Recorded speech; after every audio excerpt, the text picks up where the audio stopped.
বহুত দিনৰ পৰা আপোনালোকে মোৰ বহুত নিউজ শুনি আছে, বহুত অপপ্ৰচাৰ চলি আছে। যি নিউজ বাজিছে তাৰ 10%ও সঁচা নহয়। আৰু মই ইমান দিনে একো মাত মাতিব পৰা নাই, কাৰণ ইমান হেৰেছমেণ্ট, ইমান মেণ্টেল হেৰেছমেণ্ট, যোনটো কেতিয়াও মই ভাবাই নাছিলোঁ হ'ব বুলি, সেইখিনি মই পাৰ কৰিব লগা হৈছে। মেণ্টেলি প্ৰস্তুত নাছিলোঁ কোনো ধৰণৰ কথা ক'বলৈ বা কিবা ষ্টেটমেণ্ট দিবলৈ। সেইটো কাৰণে 7 দিন মই যেনে তেনে কটালোঁ। কিন্তু এতিয়া জোখতকৈ বহুত বেছি অপপ্ৰচাৰ চলিছে। বহুত ধৰণে মোক সাঙুৰ খুৱাইছে বিভিন্ন ক্ষেত্ৰত।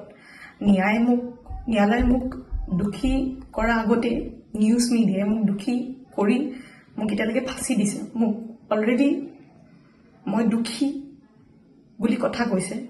আৰু বহুত ধৰণৰ নিউজ, বিভিন্ন ধৰণৰ নিউজ, য'ত মোৰ কেছটোৱে ট্ৰেডিঙৰ ওপৰত আছিলে, কিন্তু এতিয়া কেছটো অকল মোৰ ওপৰত হৈ গ'ল। আজি ফাইনেলি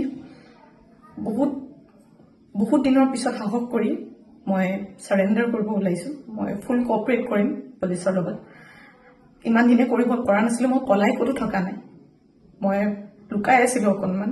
মই পৰা নাছিলোঁ সহ্য কৰিবলৈ। ইমান সহজ নহয় নিউজ এটা শুনি থকা বা নিউজ এটা কৰি থাকিলে। যি মন যায় তাকে কৈ আছে, কোনো ধৰণৰ তথ্য নোহোৱাকৈ কথা কৈ আছে।